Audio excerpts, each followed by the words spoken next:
주일날 예배 일부 예배에 오신 모든 성도님들을 주의 이름으로 환영합니다. 하나님께서 오늘도 예배하신 은혜로 함께 하실 줄 믿습니다. 다 같이 묵상기도 드림으로 주일날 예배를 시작하도록 하겠습니다.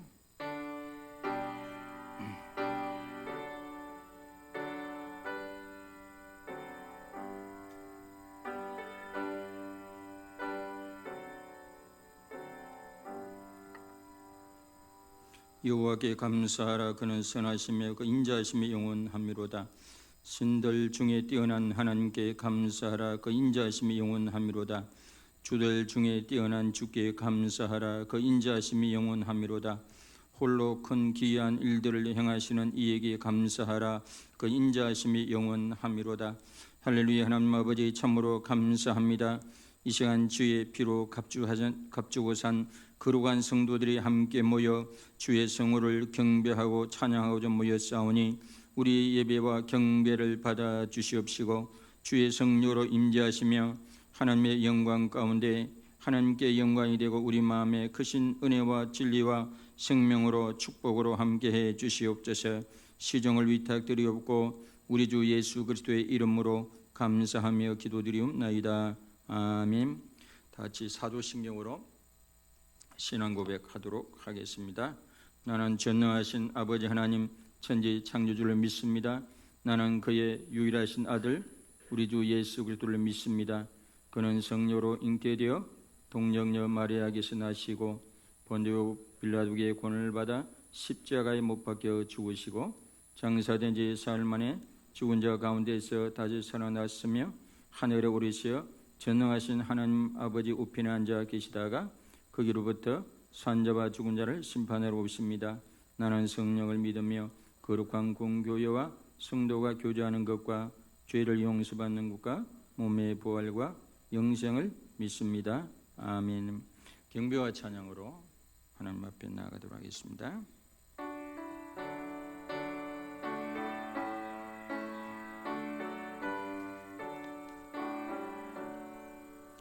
복의 근원 강림하사 찬송하게 하소서. 한량 없이 자비하심 정량할 괴롭도다. 천사들의 찬송가를 내게 가르치소서. 구속하신 그 사랑을 항상 찬송합니다. 주의 크신 도움받아 이때까지 왔으니 이와 같이 천국에도 이르기를 바라네. 하나님의 품을 떠나 죄에 빠진 우리를 예수 구원하시려고 보혈 흘려 주셨네. 주의 귀한 은혜 받고 일생 빚진 자 되네. 주의 은혜 사슬되사 나를 주께 매소서.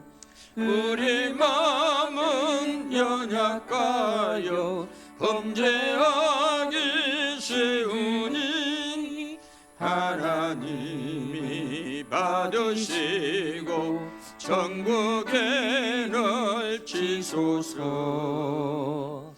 아멘.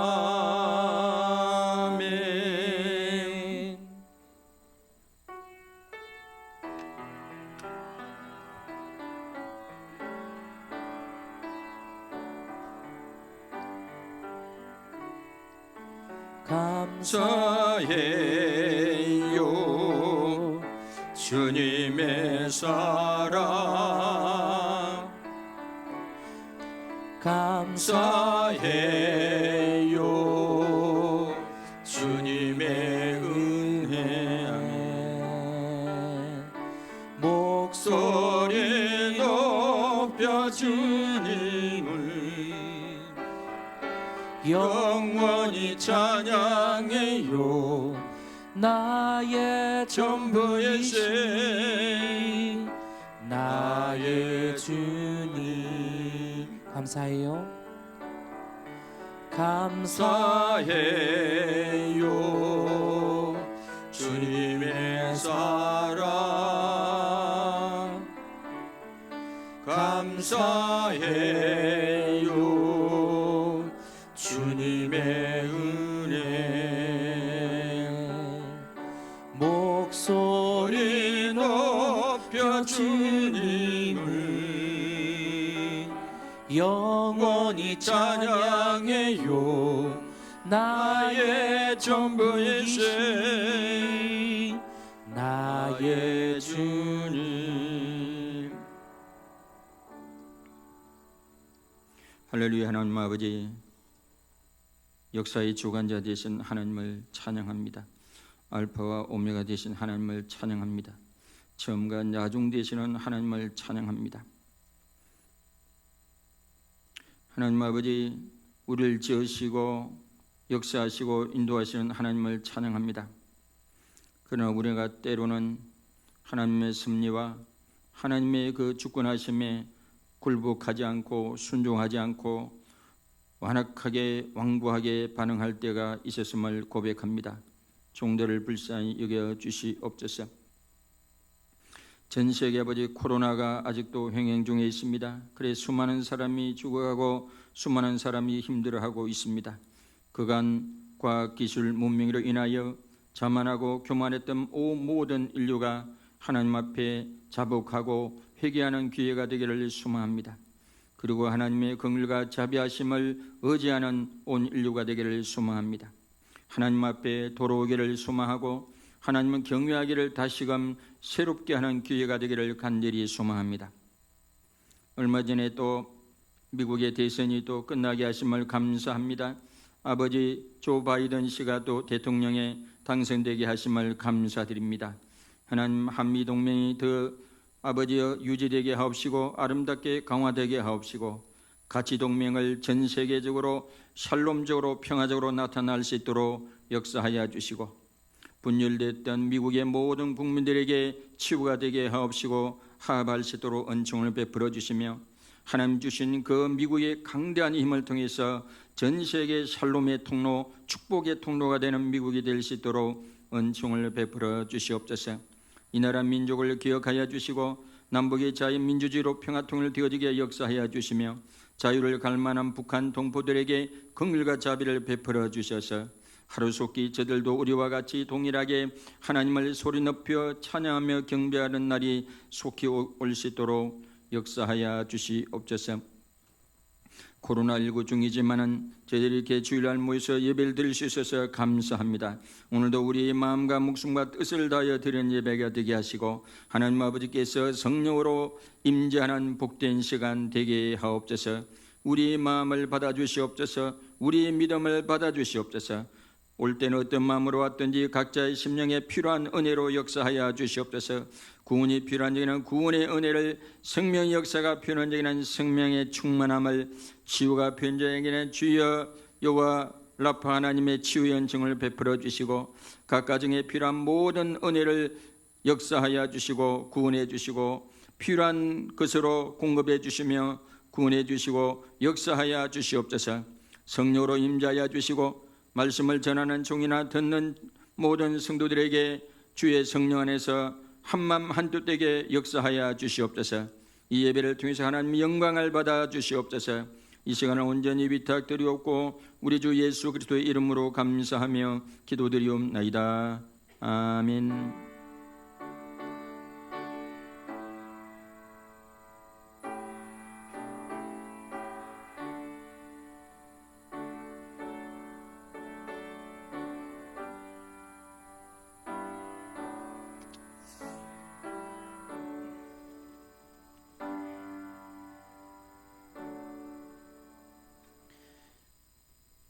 11월 8일 주일 교회 소식 알려드리겠습니다. 금주 3일 예배는 신기조 선교사님께서 설교하십니다. 많은 참여 부탁드립니다. 다음 주일 11월 15일은 추수감사절 예배로 드립니다. 코로나19 가운데서도 한 해 동안 함께하여 주신 하나님의 은혜에 감사하시는 시간 되시기를 바랍니다. 각 목장별로 과일, 농산물로 추수감사절 강단 상차림을 하도록 하겠습니다. 100회 영성 집회가 내일 오후 2시 본교회당에서 있습니다. 사역자 모임이 오늘 2부 낮예배 후에 5층 목양실에서 있습니다. 11월 1일 주간 가정셀 모임은 6가정이 참여하였습니다. 담임 목사님께서는 11월 12일 목요일 오전 11시 서울 도림교회당에서 열리는 총회 대각성 기도회에 참석하십니다. 오가시는 길 안전과 충만한 은혜를 위하여 기도 부탁드립니다. 영성 집회가 제가 잘못 알았습니다. 100회가 아니고 99회입니다. 99회. 은혜를 삼아 많이 오시길 바라고요. 다음 주는 우리 1년에 한 번 있는 추수감사절인데 개인별로도 여러분 또 과일이나 또 농산물이 있으면 또 이렇게 참여할 수 있습니다. 절기 세일 헌금은 모아다가 또 이번에 추수감사절을 또 들어오는 헌금 또 일부를 해가지고 어려운 이웃들을 돕는데 쓰도록 하겠습니다. 우리에게 주신 하나님 말씀 디모데전서 4장 1절에서 5절. 디모데전서 4장 1절 5절. 오랜만 우리 박태욱 노영희 성도님 가정은 참 감사하네요. 하나님 말씀 디모데전서 4장 1절에서 5절 신약성경 339쪽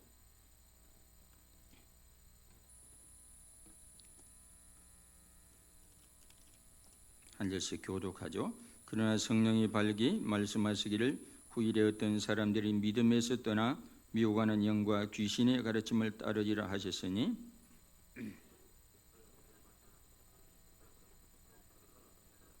혼인을 금하고 어떤 음식물은 먹지 말라고 할 터이나 음식물은 하나님이 지으신 바니 믿는 자들과 진리를 아는 자들이 감사함으로 받을 것이니라.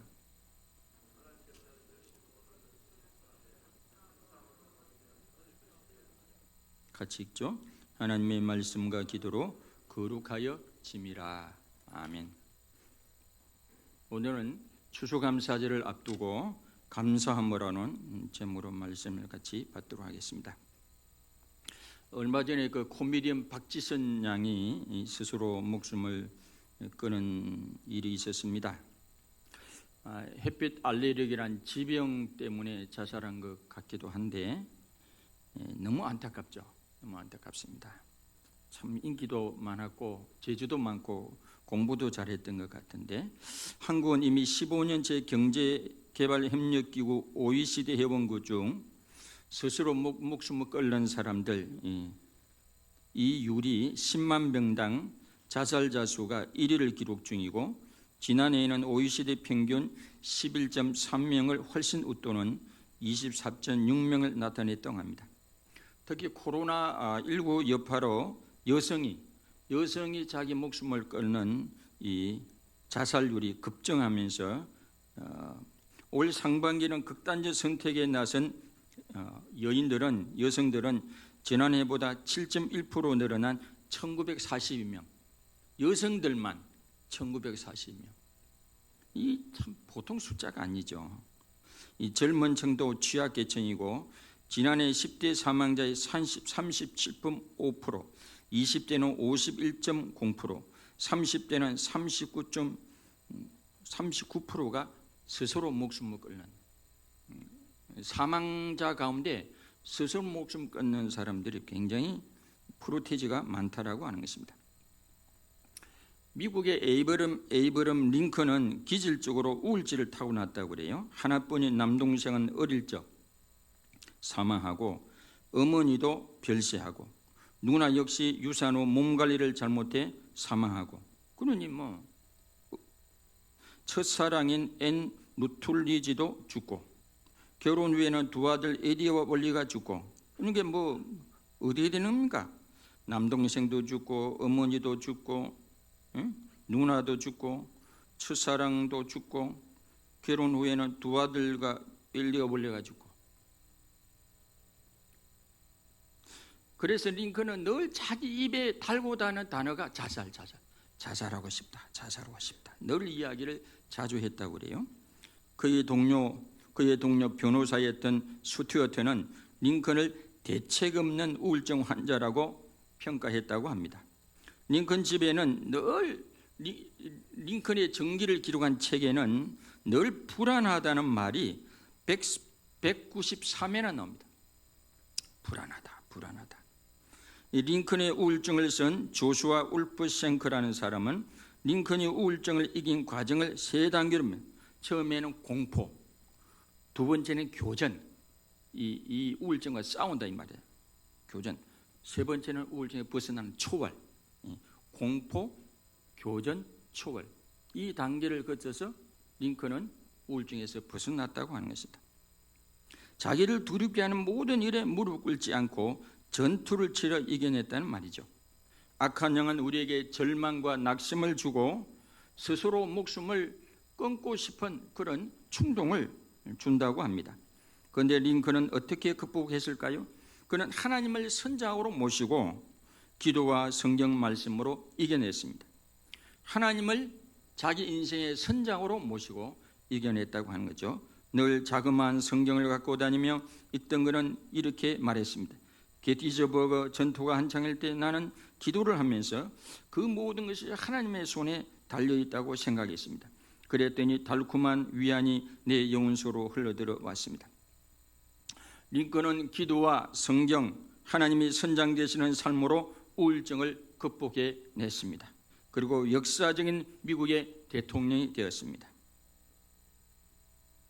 이번에 보니까 미국의 제46대 대통령 당선자가 되신 이 조 바이든 이분도 고난이 링컨보다는 못하지만은 이분도 보통이 아니에요. 보니까 1972년 12월 달에 아내도 죽고 교통사고로 아내도 죽고 1살 된 딸마다 죽고 말이죠. 2015년에는 또 한 아들이 죽고 이런 걸 재혼한 질 바이든 분이 가족을 치유해 가지고 다시 일어나고 대통령 선거도 2번이나 또 출마를 포기하거나 낙선하거나 그리고 이번에 3번째 된 거 아닙니까?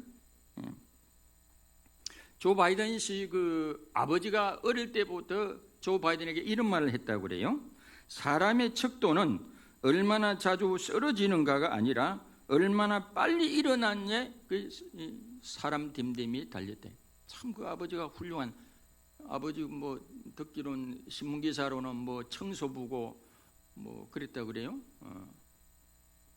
그리고 저와 비슷하게 언어장애 말더듬이 때 시를 외우면서 말더듬을 극복했다 그러는데 아직까지도 그게 좀 말더듬이 좀 남아 있다고 그래요.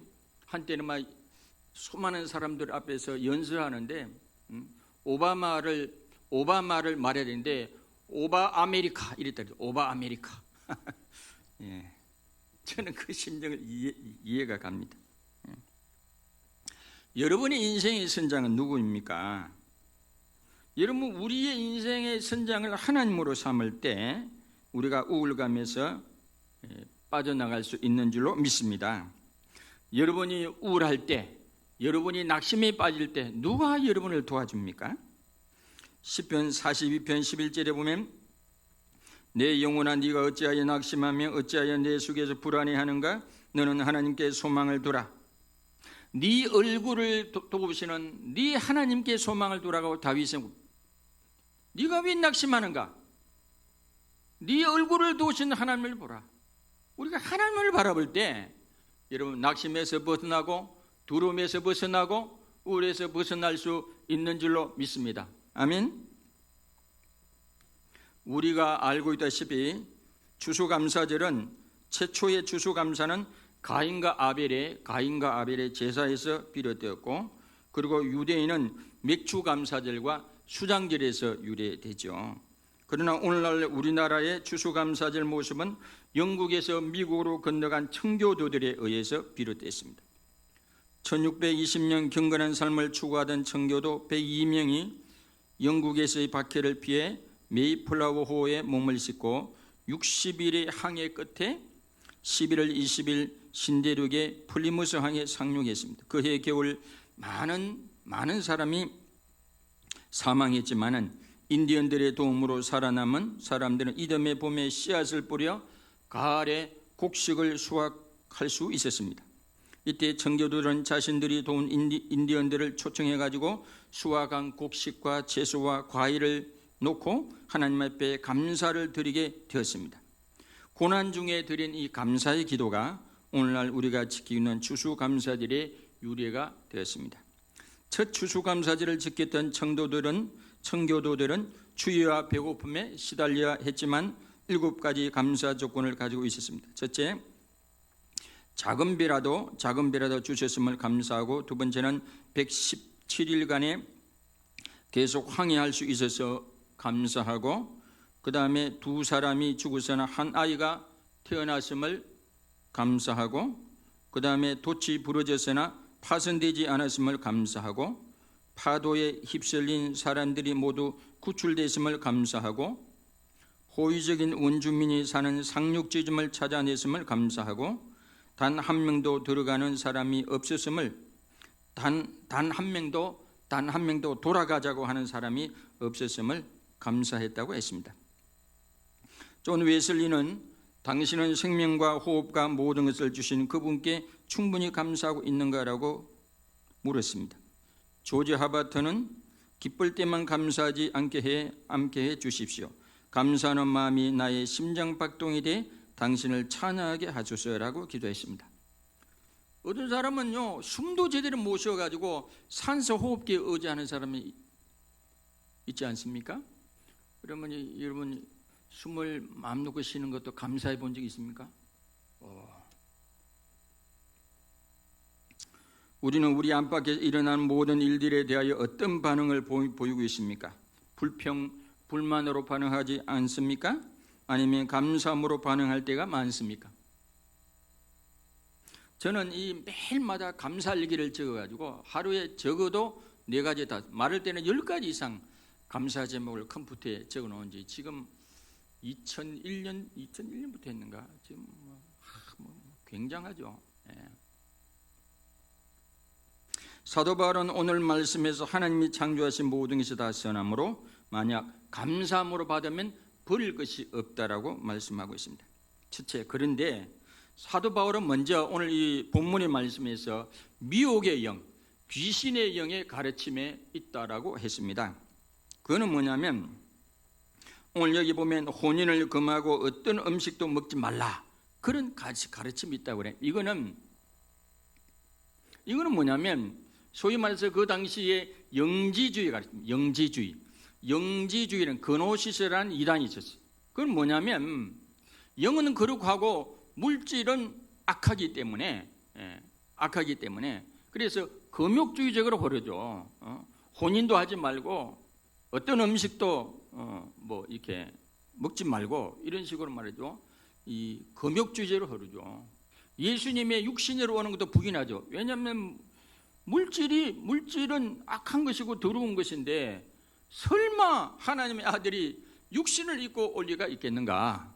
그런 주장을 하는 사람들이죠. 이들의 가르침은 극단적인 금욕주의적으로 흐릅니다. 첫 번째 혼인을 금하는 가르침은, 이런 가르침은 반드시 경건하거나 올바른 영성이 아닙니다. 독신은 은사의 문제이지 아무나 기계적으로 건장할 것은 아닙니다.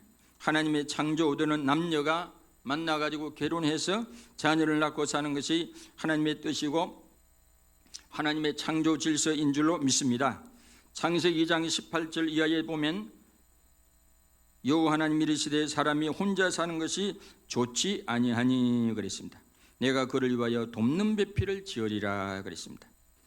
그리고 24절 이하에는 보면 이러므로 남자가 부모를 떠나 그의 아내와 합하여 둘이 한 몸을 이룰지로다 그랬습니다. 이게 하나님의 뜻이에요. 하나님의 뜻입니다. 예수님도 마가복음 10장 6절 이하에 보면 창조 때로부터 사람을 남자와 여자로 지으셨으니 이러므로 사람이 그 부모를 떠나서 그 둘이 한 몸이 될지니라. 이러한즉 이제 둘이 아니요 한 몸이 그러므로 하나님이 짝지어 주신 것을 사람이 나누지 못할지니라 했습니다. 혼인을 금하고 결혼을 하지 말라고 가르치는 것은 독신으로 지내는 문제는 개별적으로 은사의 문제이지 기계적으로 금지하거나 권장하거나 법으로 만드는 것은 하나님의 뜻이 아니에요. 그래서 캐톨릭의 신부들 결혼을 금하는 것은 그래 성경적이 아닙니다. 그래 오늘날 말해도 많은 그 국가에서 신부들이 아동 성추행 문제 때문에 교황이 몇 번이고 사과를 할 수밖에 없잖아요.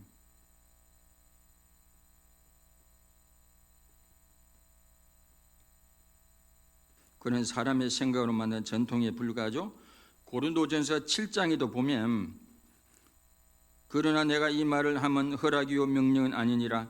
나는 모든 사람이 나와 같기를 원하노라. 그러나 각각 하나님께 받은 자기 은사가 있으니 이 사람은 이러하고 저 사람은 저러하니라. 바울은 자기와 같이 온전하게 하나님 앞에 헌신하기 위해서 독신으로 살기를 원했지만은 그는 각자가 받은 은사가 있다고 그랬습니다. 누구나 다 그럴 수 있는 게 아니에요. 저도 사실은 한창 젊을 때는 청소년 시절 때는 말이죠 독신으로 산다고 그랬었지만 제가 결혼하지 가만히 생각해 보니까 내가 독신으로 살 사람이 아니더라고. 그건 한때 청소년 때 하는 생각이죠. 그 다음에 어떤 음식을 금하는 것도 기계적으로 금하는 것도 금욕주의적인 가르침이지 위생상 의학적으로 도움이 될지는 모르지만 그것이 영성과 경건과 믿음의 척도, 구원의 척도로까지 가르치는 것은 비성경적이라고 하는 것입니다. 예수님도 로마서 신약성경에도 로마서 14장 14절에 보면 내가 주 예수 안에서 알고 확신하노니 무엇이든지 스스로 속된 것이 없을 때 다만 속되게 여기는 그 사람에게는 속되니라 그랬습니다. 디도서 1장 15절에 보면 깨끗한 자들에게는 모든 것이 깨끗하나 더럽고 믿지 아니하는 자들에게는 아무것도 깨끗한 것이 없고 오직 그들의 마음과 양심이 더러운지라 그랬습니다. 베드로가 어느 날 기도하다가 하늘에서 보자기가 내려왔지 않습니까?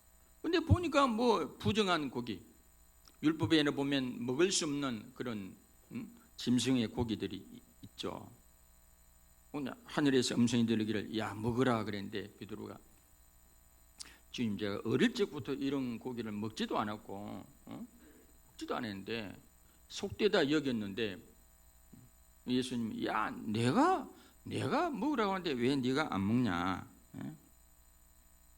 하나님께서 깨끗하게 하신 것을 네가 속되다 하지 말라. 이거 왜 그랬습니까? 고넬료를 만나 이방인을 더럽게 생각하기 때문에 고넬료를 만나게 하도록 준비시키기 위해서 이 환상을 보여준 거예요. 함부로 이방인을 더럽다 그러고 막 속되다 그러고 막 그러잖아요. 그 틀을 깨기 위해서 틀을 깨.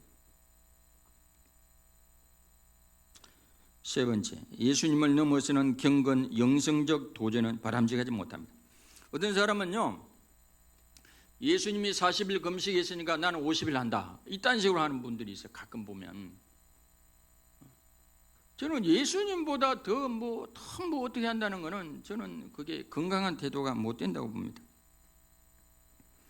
독신하고 음식물도 대부분 금하고 지나친 금욕주의는 건강한 영성이 못 될 수 있습니다. 영적 우울감에 빠질 수도 있고 교만에 빠지게 하여서 오히려 영성의 치명적 독이 될 수가 있습니다. 골로새서 2장 16, 19절에 보면 그러므로 먹고 마시는 것과 절기나 초하루나 안식일을 이유로 누구든지 너희를 비판하지 못하게 하라. 이것들은 장래일의 그림자이나 몸은 그리스도의 것이니라. 아무도 꾸미는 겸손과 천사 숭배를 이유로 너희를 정죄하지 못하게 하라.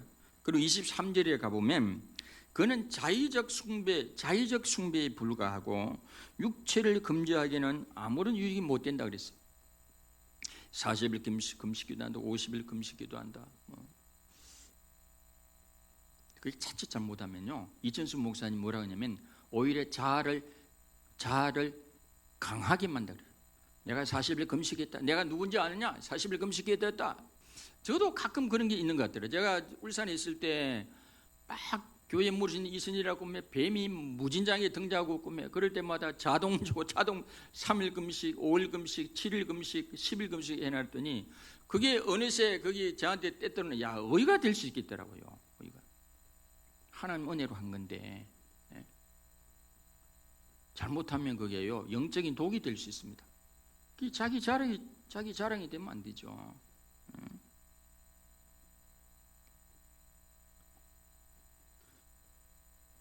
감나무는 5가지 덕목을 갖춘 나무라 그러죠.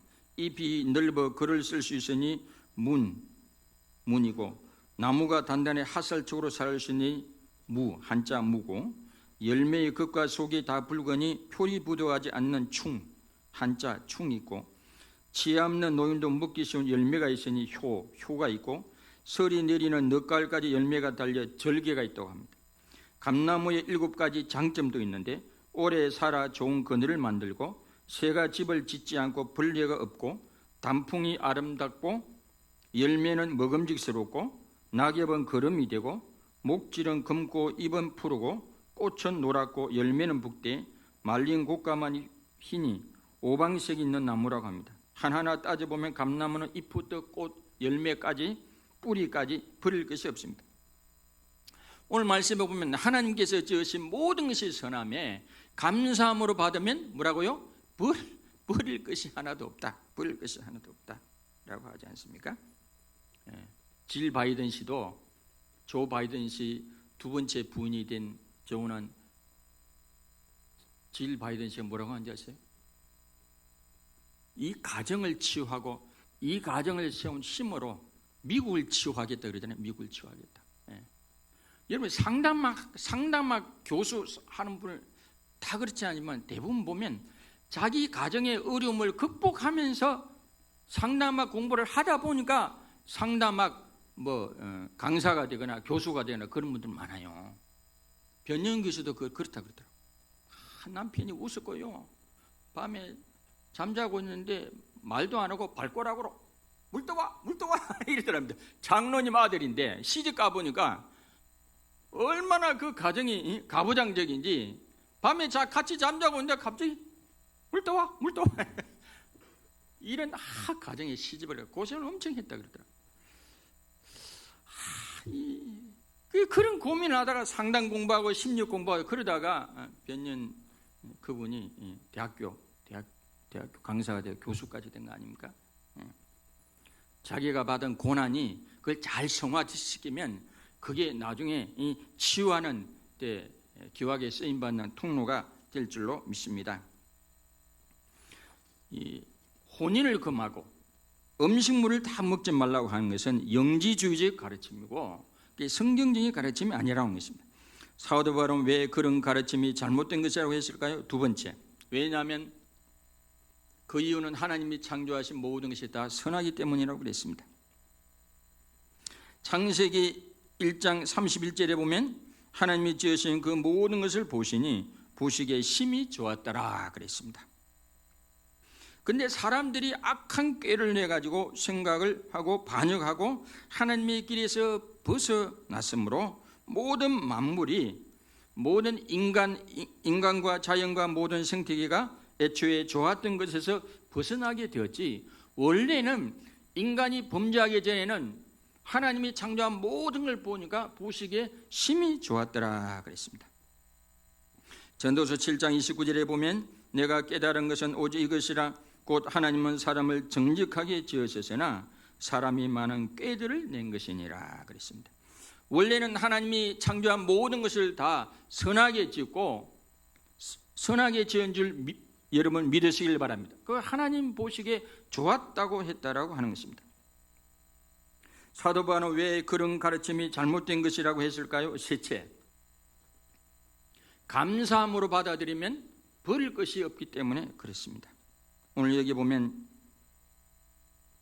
하나님께서 지으신 모든 것이 선함에 감사함으로 받으면 버릴 것이 없나니 하나님의 말씀과 기도로 거룩하여 지민이라 그랬습니다.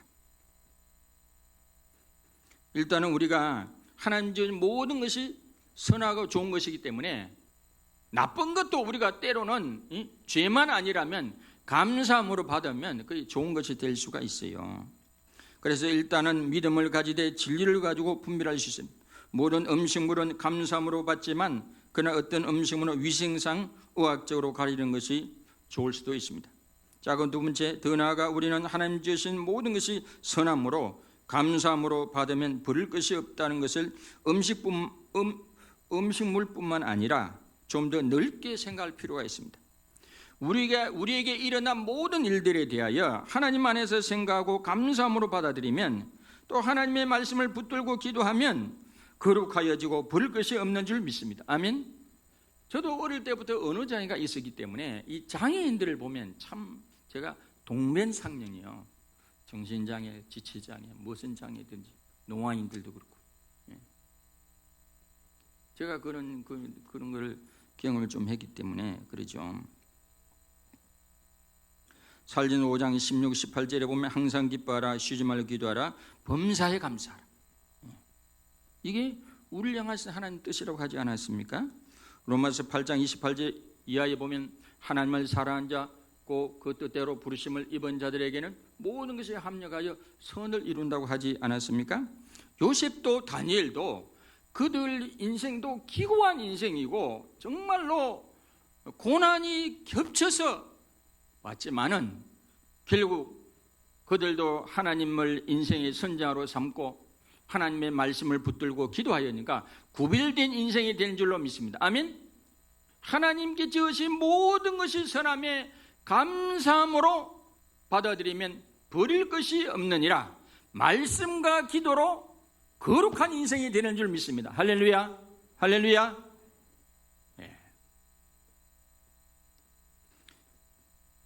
그래서 때문에를 덕분에로 한번 바꿔보세요. 보름달 때문에 울부짖는 늑대가 되는 사람이 있고 보름달 덕분에 시인이 되는 사람이 있습니다. 내가 만난 사람 때문에 망했다는 사람이 있고 내가 만난 사람 덕분에 승리했다고 하는 사람도 있습니다. 고난 때문에 폐인이 되는 사람이 있고 고난 덕분에 본질을 알게 되는 사람이 있고 약점 때문에 열등감에 휩싸이는 사람이 있고 약점 덕분에 겸손을 배우는 사람이 있습니다. 이분 보세요. 조 바이든. 언어장애가 심해도 상원의원이 29살이 되었잖아요. 상원의원, 외교위원장, 부통령, 대통령까지. 저도 그렇더라고. 언어장애가 심할 때 어느 날 하나님 주신 감동인지 몰라도 내가 이 목회의 길을 안 가면 이 언어장애에서 벗어나 힘들다는 감동이에요. 그래서 도리어 그냥 이 언어장애자 설교하는 사람이 됐다니까. 이 자기에게 약점이 있다가 포기하면 안 돼요. 포기하면 안 됩니다.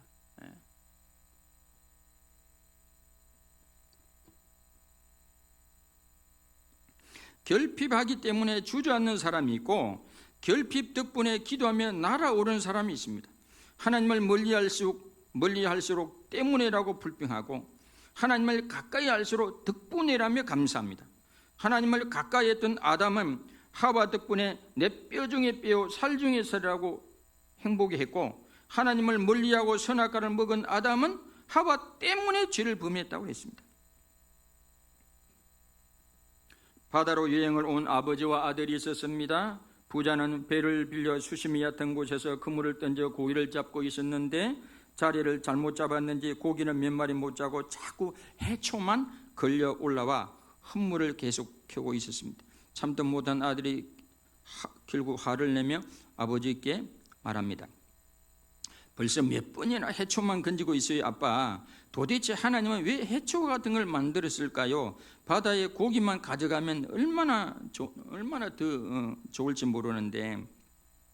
그 말을 들은 아버지는 아들의 어깨를 만지며 이렇게 말했습니다. 아들아, 하지만 생각해 보렴. 바다에 해초가 없으면 미생물이 살 수 없고 미생물이 살 수 없으면 새우도 살 수 없단다. 그리고 새우를 비롯한 작은 생물들이 사라지면 우리가 잡으려는 물고기도 존재하지 않겠지? 하나님은 모든 것을 필요한 곳에 적당히 창조하셨단다. 그러니 해초에도 감사하는 마음으로 열심히 물고기를 잡아 보자꾸나. 하나님이 창조하신 세계는 이런 법칙과 원리가 있습니다. 내가 마음에 들어하지 않는 사람도 하나님이 창조하신 귀한 사람이고 놀라운 하나님의 계획이 그 삶에도 있습니다.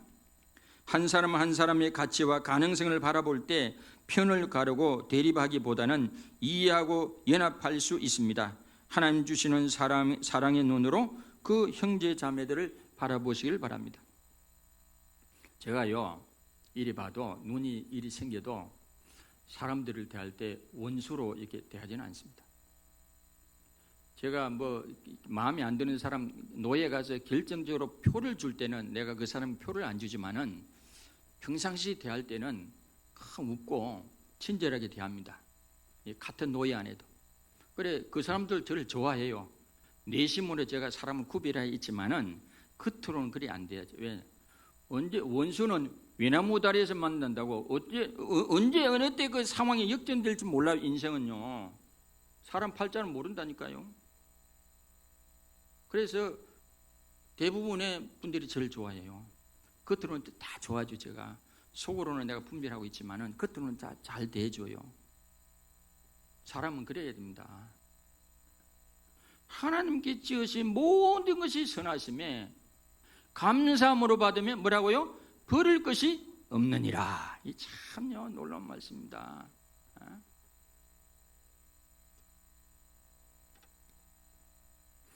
인생을 고통스럽게 만드는 세 가지가 있다고 합니다. 첫째, 과거를 후회하는 것이고, 둘째는 미래를 걱정하는 것이고, 셋째는 현재를 비교하는 것이죠. 작가 이동훈의 책 청춘 달력 365 중에 한 구집. 많은 사람이 과거, 현재, 미래를 후회, 비교, 근심이라는 세 강도에게 유린당합니다. 그래 삶이 모든 걱정, 근심 덩어리죠. 그러나 믿음의 성도들은 과거를 하나님께서 여기까지 도우셨다 감사하며 에베네셀이라고 고백하고, 현재를 하나님이 우리와 함께 하시다고 기뻐하며 임마누엘의 하나님을 찬양하고, 미래를 하나님께서 우리 인생을 예비하신다고 믿으며 여호와 이레라고 노래합니다. 우리가 하나님 안에 있는 사람은 과거도 현재도 미래도 모두 꽃봉오리입니다. 합력하여 선을 이루는 주님의 꽃자리입니다. 우리가 알거니와 하나님을 사랑하는 자 곧 그 뜻대로 부르심을 입은 자들에게는 모든 것을 합력하여 선을 이루는 줄 믿으시기를 바랍니다. 끝으로 이 예를 하나 더 들고 말씀을 마무리하고자 합니다. 탯줄이 목에 감겨 20분이나 숨을 못 쉬었다가 기적적으로 태어난 데이비드라는 한 아기가 있었습니다. 그런데 뇌에 산소가 충분히 가지 않아 뇌성마비에 걸렸는데 11살 때 아버지가 별세하시고 14살 때 어머니마저 별세하시고 고아원에 맡겨져 자라게 됩니다.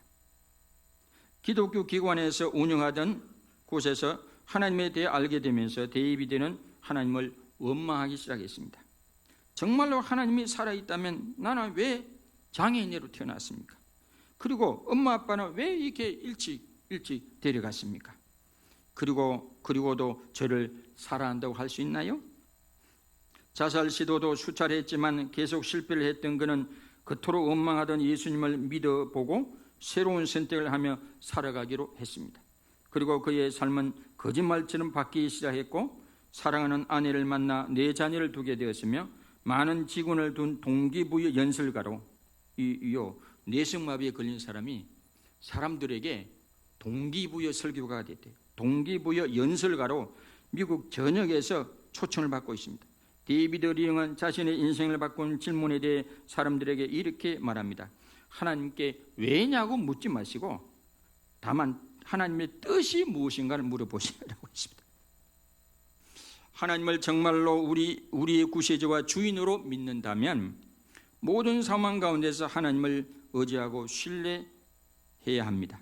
내 삶에 주시는 주님의 뜻이 무엇인지 깊이 묵상해 보시길 바랍니다. 반드시 주님께서 좋은 것으로 채워주실 줄 믿습니다. 저도요, 노예 시찰에 서기를 하면서 하나님 앞에 서원 아닌 서원했어요. 제가 서기를 잘 감당하면 노예 일을 한번 해보겠습니다. 노예 지금 서기돼 있잖아요. 제가 지금 어디까지 갈지 모릅니다. 저도 한번 조 바이든처럼 한번 해보려고 합니다. 이 언어장애로 어린 시절을 보낸 나도 하나님 은혜로 한번 갈 때까지 한번 가봐야 되겠다. 제 힘으로 할 수 없죠. 하나님 은혜를 주시면 가능할 줄 믿습니다. 아멘. 제 집사람은 뭐 그런 걸 하려고 했냐 그럽니다. 사랑하는 성도 여러분, 우리를 둘러싼 상황에 여러분 분노합니까? 내 인생에 일어난 일들에 분노합니까? 불평하고 불만하고 누구에게 삿대질하고 싶습니까? 그러나 우리는 하나님을 믿는 그리스도인들입니다. 우리는 예수 그리스도를 나의 인생의 주인으로 영접하고 고백한 그리스도인들입니다. 우리 인생의 진정한 선장이 누구입니까? 여러분, 여러분의 인생의 선장이 하나님이 있음을 여러분 믿습니까? 인정하십니까? 예수님을 내 인생의 주인이심을 인정하십니까? 그렇다면 우리에게 일어난 모든 상황에 대하여 감사함으로 한번 감사함으로 한번 받아들여 보시길 바랍니다.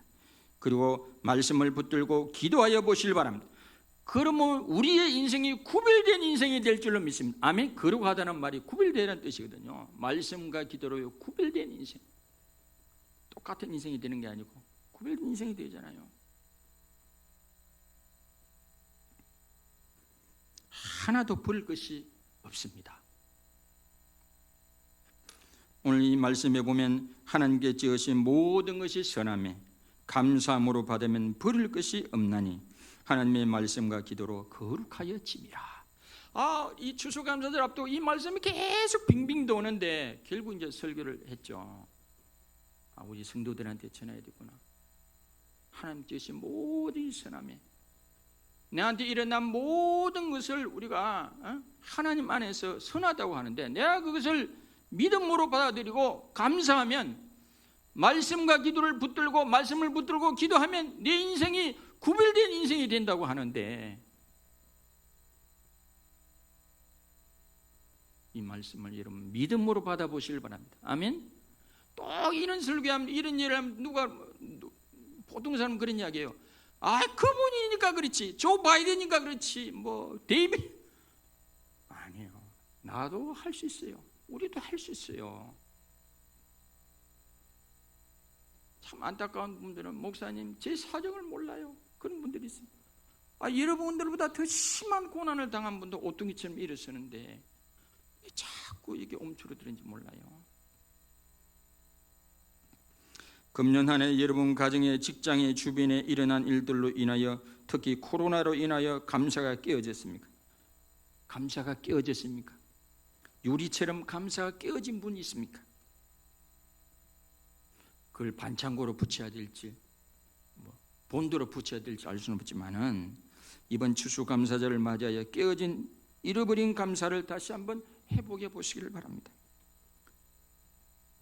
감사함으로 반응하고 말씀 붙들고 기도하면 거룩하게 구별되는 인생으로 우리의 모든 인생이, 여러분의 모든 인생이 날마다 달라지게 될 줄로 믿습니다.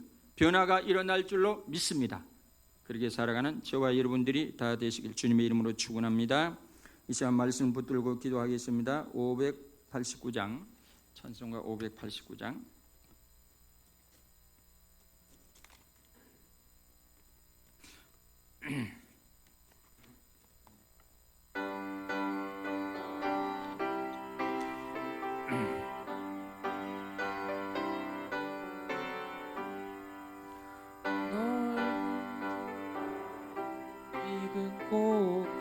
황금 물결 뒤치며 어디든지 태양빛에 기진 도와도다. 무더익은 저곡식은 낯을 기다리는데 때가 지나가기 전에 어서 추수합시다. 추수할 것 많은 때에 일꾼 매우 적으니 열심히 있는 일꾼들을 주여 보내주소서. 무더익은 저곡식은 낯을 기다리는데 때가 지나가기 전해어서 주수합시다. 먼 동틀 때 일어나서 일찍들에 나가 항온 때가 되기까지 주수하게 하소서.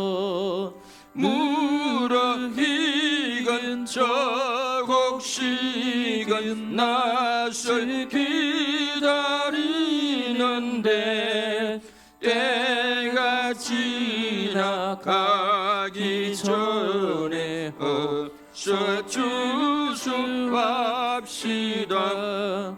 거둬들인 모든 알곡 정부 창고 흐리누 주가 베풀 잔치 자리 우리 참여하겠네. 무라익은 저곡식은 낯을 기다리는데 때가 지나가기 전에 어서 주수합시다.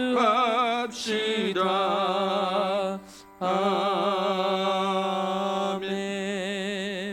이 시간 잠시 우리가 통성으로 기도하겠습니다. 혹시 살아오면서 너무 힘들어서 이런저런 이유로 감사가 깨어진 분이 있습니까? 감사가 산산조각 난 분이 있습니까? 이번 추수감사절 맞아 다시 한번 감사를 회복했으면 합니다. 하나님이 지으신 모든 것이 선함에 감사함으로 받으면 버릴 것이 없다고 했으니, 여러분 그 모든 내 인생에 일어난 모든 일도 하나님을 사랑하는 마음으로 우리가 받아들이면 그것이 합력하여 선이 될 줄로 믿습니다. 이 시간 우리가 다 같이 한번 통성으로 기도하면서 우리가 감사함으로 내 인생을 받아들이겠다, 그리고 말씀을 붙들고 우리가 기도하여 나가겠다, 그러면 하나님께서 우리 인생을 구별된 인생으로 만들어 줄지 믿고 잠시 그런 결단의 기도하겠습니다. 하나님 아버지, 지금까지 하나님께서 지으신 모든 것이 선함에 감사함으로 받으면 버릴 것이 없다고 그랬는데, 그러나 우리는 인생을 살아오면서 우리에게 일어난 모든 일들 때로는 불평하고 원망하고 남하고 비교하고 열등감에 사로잡히고 분노하고 하나님을 원망하고 심지어는 삿대질하고 그래왔음을 고백합니다. 하나님, 이 시간 깨어진 감사, 산산조각난 감사를 다시 회복하고 싶습니다. 하나님, 이 시간 성령님 찾아오셔서 감화감동하여 주시고 우리 마음에 주님 하나님의 살아계심을 믿고 하나님이 내 인생의 선장 되시고 주인 되심을 다시 고백하고, 하나님이 내 인생에서 일어난 모든 일들이 우리가 감사함으로 받으면 버릴 것이 없다고 했으니 하나님 안에서 우리가 감사함으로 아버지 받겠습니다. 그러면 그 모든 것들이 합력하여 선을 이루어 주실 줄 믿습니다. 하나님의 말씀을 붙들고 기도할 때 우리 인생도 구별된 인생으로 하나님 앞에 쓰임받는 인생으로 변화시켜 주시고 세워주실 줄 믿습니다.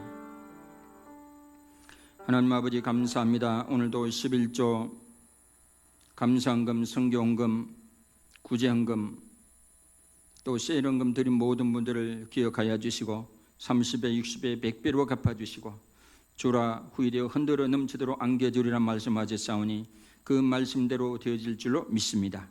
물질이 없어서 힘겨워하는 성도들이 있습니까? 위로하여 주시고 저들에게도 재물 얻을 권능을 허락하여 주시옵소서.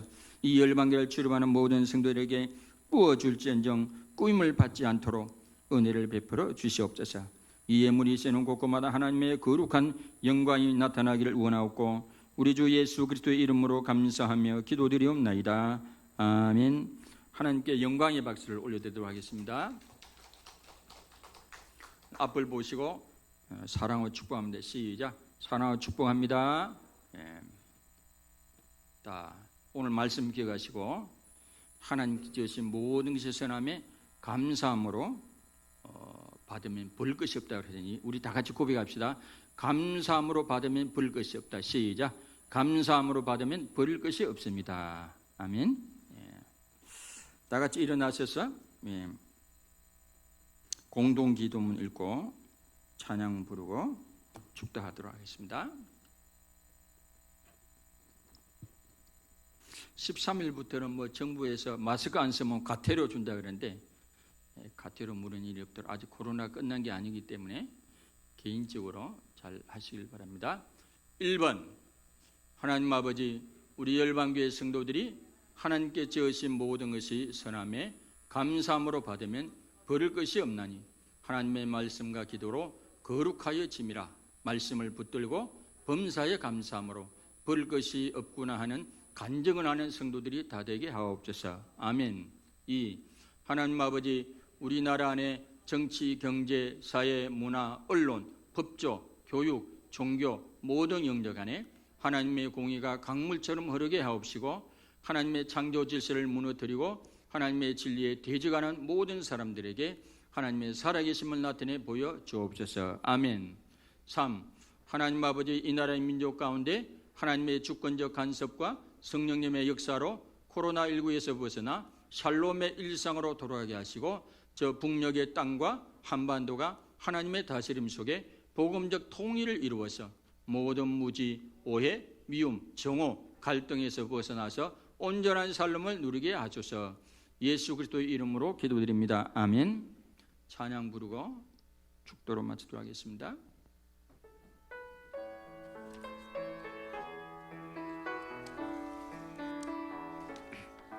나의 모든 행실은 주여 개혁마시고 바른 길로 인도하소서.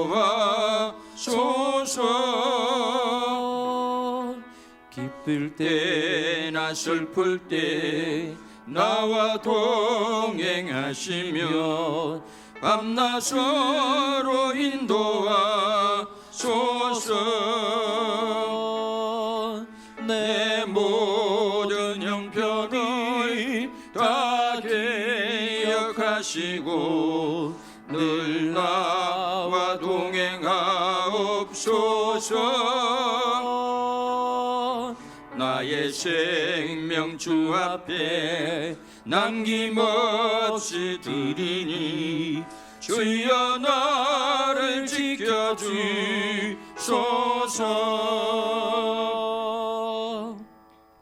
지금은 우리를 죄와 저주에서 건지시기 위해서 십자가 위에서 대속적 희생을 하신 우리 주 예수 그리스도의 크신 은혜와 하나님 아버지의 극진하신 사랑하심과 성령님의 감화, 감동, 교통, 역사하심이 오늘 말씀을 듣고 하나님의 지으신 모든 것이 선함에 감사함으로 받으면 버릴 것이 없나니 말씀과 기도로 거룩하여 진다는 그 말씀을 붙들고 감사를 회복하며 감사에 반응하며 믿음으로 반응하며 살기로 결단하고 돌아가는 우리 모든 성도님들의 머리 위에 가정과 직장과 사업장을 더 위에 장유지역 대한민국 모든 선교사님들 머리 위에 해방을 자유를 갈망하며 기다리는 우리 모든 북녘의 동포들 머리 위에 지금으로부터 영원토록 함께 하시기를 간절히 축원하옵나이다.